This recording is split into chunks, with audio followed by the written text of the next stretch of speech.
All right, folks. Nice to meet you. This is Sapper coming at you, aka Sean. This is a complete experiment. I really don't know how this video thing is going to work. I've never really used YouTube other than to watch videos.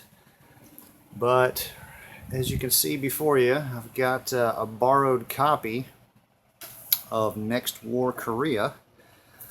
Thanks a lot, Jeff, for entrusting me with this grail game of the Next War series. Impossible to find.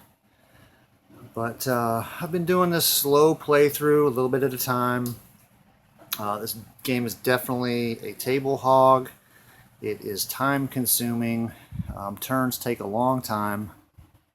As you can see, I have 2 tables worth of stuff set up. Originally, the idea was to combine Next War Korea and Next War Taiwan into the monster game, but as you can see, with the amount of space that this takes up, I just simply do not have the space to do that. I think it would be an amazing journey. It would definitely take a long time to do both of those side by side, but man, I think it would be a lot of fun. Maybe one day. You know, that's the dream, right? We're all trying to live the dream and do fun things and share that with our communities, especially solitaire games on your table. Awesome community to be part of. But I want to zoom in on a couple of things that have a couple of points that I've kind of alluded to in my write-up and my ongoing session of this game. We are 9 turns in. A turn is about 3 days worth of game time, so we're about 27 days into the war on the Korean Peninsula, and I left off with Marines on a beachhead that were just about ready to get overrun. So you can see we have Seoul here. All right, we've got a lot of units here, a lot of Korean units. Most of the army units are just northeast of Seoul, but the Marines tried to start a beachhead up here to the northwest of Seoul in this town. Where is it? In the town of Haiju. They originally landed, I can't even remember anymore, it was probably 6 or 7 battalions, and they landed right here. Well, the weather was good. The only way that a successful beach landing is going to take place is under good weather conditions. The weather was good for probably 3 turns, which is 9 days. So they were there for a week. They actually managed to push into the town of Haiju, but were subsequently removed by the 4th Corps and some Chinese Guards Army that came from this area over here. The Chinese came in, the 4th Corps retook the town of Haiju, pushed the Marines back to the beachhead, and as you can see, this is all we have remaining of the Marine force that actually invaded. It's been a slow battle of attrition where the Marines had some amphibious transports, which you can see are now located here. And the plan was to get them out of there. We actually even had some Australian Marines were about ready to land as well. But the unthinkable happened, and we had, well, it's not there now because it's a new turn. But we had a storm turn, and storm turns are disastrous because all the amphibious transports have to go to at-sea locations, which basically means the Marines are cut off from supply. And you can see here we have an isolated marker on top of them. We also have an out of supply marker. So all those things combined really make for a disastrous situation for the Marines. They're unable to escape. They're pinned on the beach. And the Chinese and the North Koreans are just slowly whittling them down. Now, of course, the Marines are giving way better than what they're getting. They've actually managed to take out, I believe, a Chinese division and a North Korean division. They were both already reduced at the time, but still, they did one hell of a job.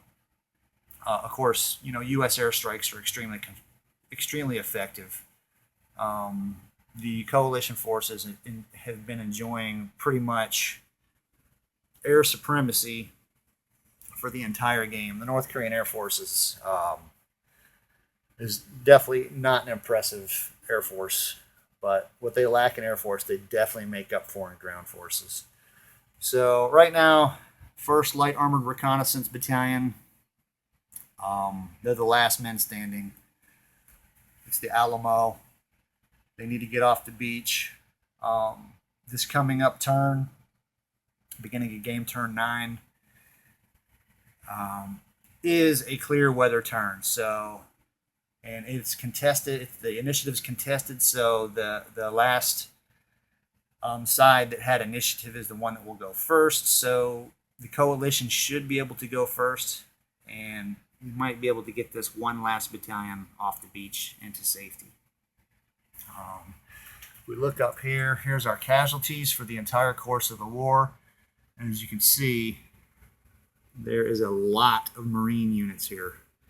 The only non-Marine unit, well, the only non-Marine U.S. unit, United States unit that's there is the 3rd Battalion, 101st Airborne, which those dudes right there. So the Koreans, yeah, the South Koreans, they've taken some lumps. Aircraft loss. Some of those aircraft have been consolidations. Not all of them have been due to air-to-air combat. But and some of those were also lost when Busan was nuked.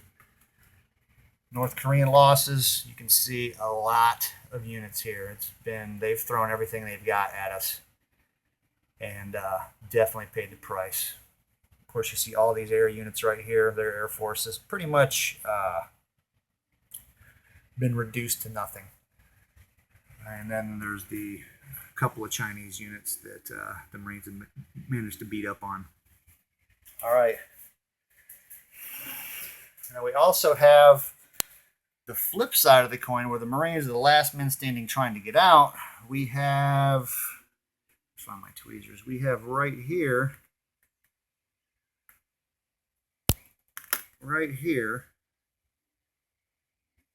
we have this 7th Corps North Korean armor unit, which refuses. It's been surrounded. So you can see they got out a supply marker. They have an isolated marker. They're tucked away in the mountains. These guys have been surrounded for over a week. So that's 3 game turns. Again, a game turn is 3 days. They have made their efficiency roll. Their efficiency, if you look, you've got that number 5 right there on the right-hand side, that little one. That's their efficiency roll. When they're out of supply, it's reduced by 1. So their efficiency is a 4. So when you're isolated, if you roll less than that number, then you do not surrender. If you roll higher than that number, you surrender. Well, they've rolled 4 times, and they have always rolled below the efficiency value of a 5, well, actually a 4, because it's reduced because of being out of supply.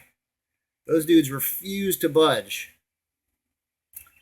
It'll be a moral victory for the North Koreans. The North Koreans will always see those guys as the patriots who refuse to give up ground. And of course, the Allies, they don't want to destroy them. They want to capture these guys because it'll be a political propaganda moral victory for the Allies if we can capture those guys. Of course, you also get double victory points for them. So on the gaming side of the table, on the victory point side of the table,